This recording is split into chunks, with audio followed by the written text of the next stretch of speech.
100인당 800원대까지 떨어졌습니다. 800원대는 8년 만인데요. 최근 미국과 유럽 등 주요국은 물론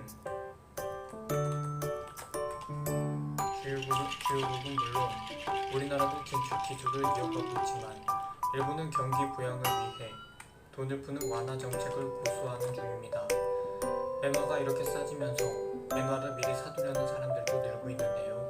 방역 조치가 해제되면서 일본 여행이 급증한 데다 당장 쓸 일이 없더라도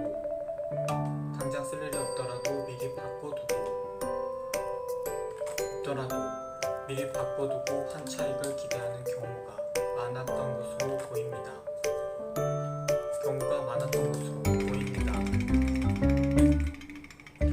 KB국민, 신한, 하나 등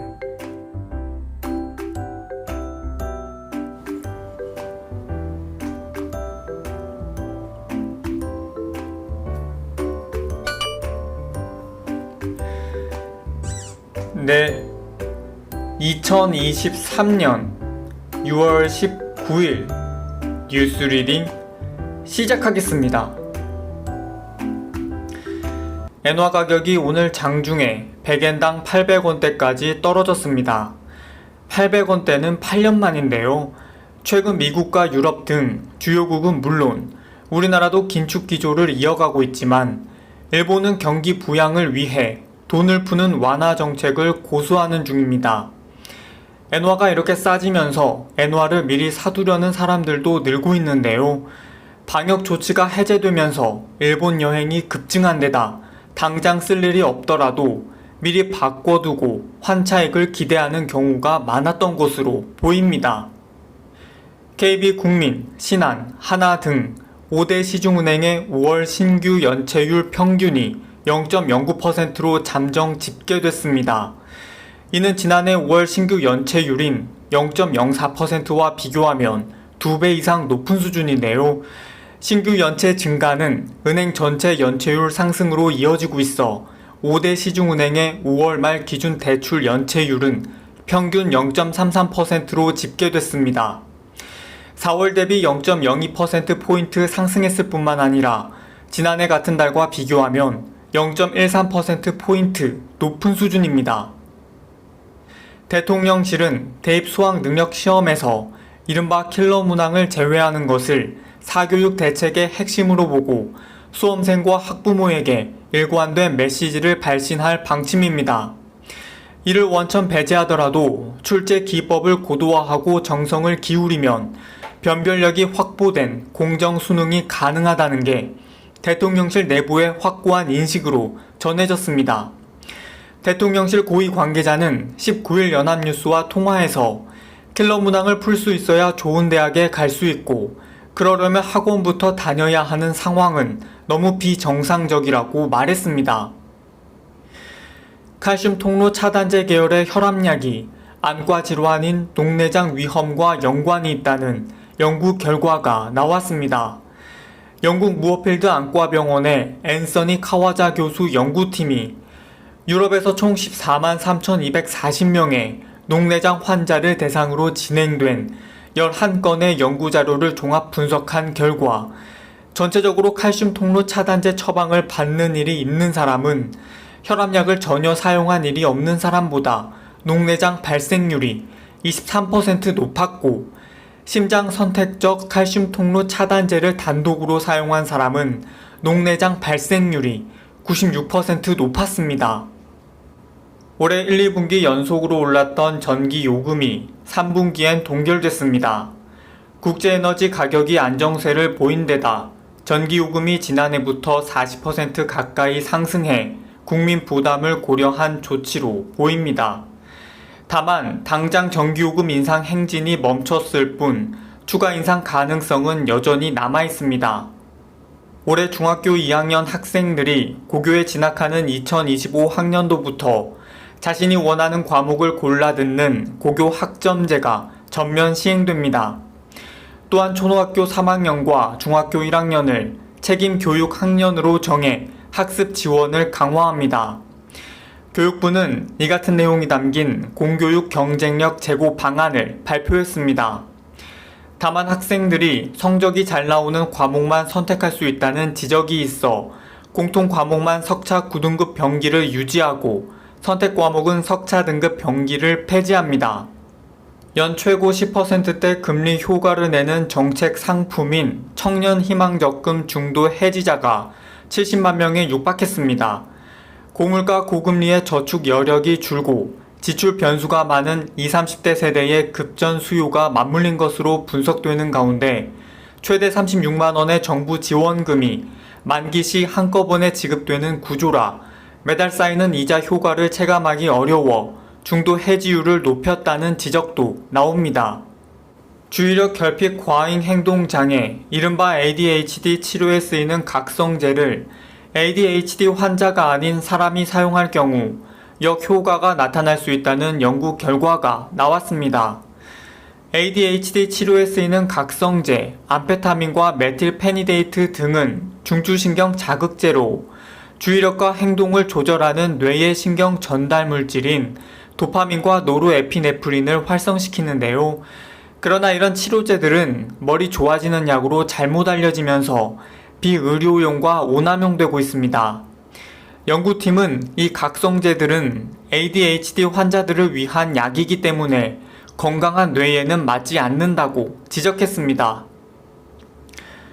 경찰이 내일부터 2달간 고속도로 1차로 정속 주행 등 지정차로 위반에 대한 홍보와 계도 활동을 하기로 했습니다. 차량이 고속도로에서 주행할 때는 차종에 따라 소형차는 왼쪽 차로, 대형차는 오른쪽 차로로 주행해야 하고 1차로는 추월할 때만 이용해야 합니다. 하지만 운전자들이 이에 대한 인식이 부족하다고 보고 경찰은 한 달간 홍보 활동에 주력할 계획입니다. 그 다음 한 달간은 위반 운전자를 대상으로 계도에 나서면서 위반 차량이 있으면 갓길로 유도한 뒤 지정차로 준수를 당부할 예정이며 상습적으로 위반하는 운전자는 단속도 병행할 방침입니다. 우리에게 꼭 필요한 에너지를 만드는 곳 발전소. 하지만 이산화탄소 배출이 많아서 환경에 해가 되는데요. 수소 연료를 사용하면 탄소 배출을 크게 줄일 수 있지만 기술은 간단하지 않습니다. 그런데 이 수소 연료 비율을 60%까지 크게 늘린 우리나라 기술이 상용화를 앞두고 있습니다. 이르면 내년부터 인천에 있는 한국서부발전에 시범 도입될 예정입니다. 내년 최저임금을 정하기 위한 7번째 회의가 진행되고 있습니다. 경영계는 업종별 차등 적용을 주장하고 노동계는 강하게 반대하면서 좀처럼 이견을 좁히지 못하고 있습니다. 노동계는 회의에 앞서 내년도 최저임금으로 12,210원을 제시했습니다. 올해 최저임금인 시급 9,620원보다 26.9% 많은 금액인데요. 인상 근거로는 내수 소비 활성화와 임금 불평등 해소 등을 내세웠습니다. 심뇌혈관 질환 예방을 위해 저용량 아스피린을 복용하는 노인은 빈혈이 발생할 수 있다는 연구 결과가 나왔습니다. 호주 모나쉬 대학의대 혈액학 교수 조 맥큼튼 박사 연구팀이 70세 이상 노인 약 2만 명을 대상으로 5년 동안 진행된 임상시험 자료를 분석한 결과 이 같은 사실이 밝혀졌다고 헬스데이 뉴스가 보도했습니다. 아스피린은 혈소판의 혈액응고 능력을 방해해 심근경색과 뇌졸중을 막아줄 수 있는데요. 위장관과 다른 신체 조직으로부터의 혈액 누출을 막는 작은 혈액 응고들을 억제하기 때문에 출혈이 발생하고 이 때문에 빈혈이 나타날 수 있다고 연구팀은 설명했습니다. 국민의힘과 정부가 대학 수학능력시험 수능킬러 문항을 배제하고 유아 사교육비 절감을 위해 만 3세에서 5세 교육과정 개정을 추진하기로 했습니다. 국민의힘 박대출 정책위의장은 국회 원내대책회의에서 학교교육의 경쟁력을 높이고 사교육비 부담을 낮추기 위한 당정협의회를 지난 19일에 가진 데 이어 이번 주에도 교육부와 사교육비 경감 대책을 논의했다며 이렇게 밝혔습니다.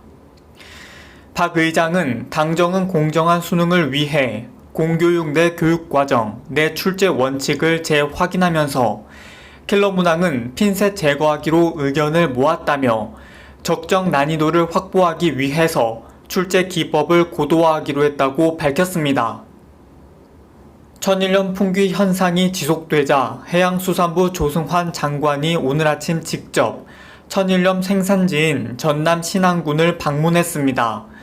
조 장관은 공급 물량은 충분하다고 재차 강조했고 매점 매석 등 유통 질서 교란 행위는 엄정하게 대처하겠다고 못 박았습니다. 그리고 정부는 국내 수산물 소비가 위축되는 것을 막기 위해 이번 주말까지 전국 38개 시장에서 수산물 구매 금액의 최대 30%를 온누리 상품권으로 환급해주는 행사를 진행한다고 밝혔습니다. 주말에는 더위가 더 심해질 것으로 보입니다. 내일 낮 기온 서울이 32도, 청주 33도, 광주 32도 안팎까지 오르겠습니다. 내일 밤부터는 올해 첫 장맛비가 내리기 시작하겠는데요. 내일 밤 제주를 시작으로 모레는 충청과 남부지방에서 차츰 장맛비가 내리기 시작하겠습니다. 그리고 월요일과 화요일에는 전국에 비가 내리겠습니다. 날씨였습니다. 한국과 베트남이 오는 2030년까지 두 나라 간 연 교역액을 1,500억 달러 규모까지 확대하기로 했습니다. 산업통상자원부는 오늘 두 나라 정상이 참석한 가운데 2030년까지 교역 규모를 1,500억 달러 규모로 확대한다는 내용의 양해 각서를 체결했다고 밝혔습니다. 지난해 양국 교역액의 2배 가까이 늘어난 것으로 이후 한국과 베트남은 무역 확대를 위한 정보 교환과 핵심 광물 공급망 협력 체계 구축 등을 통해 경제 협력 지평을 넓혀갈 계획입니다.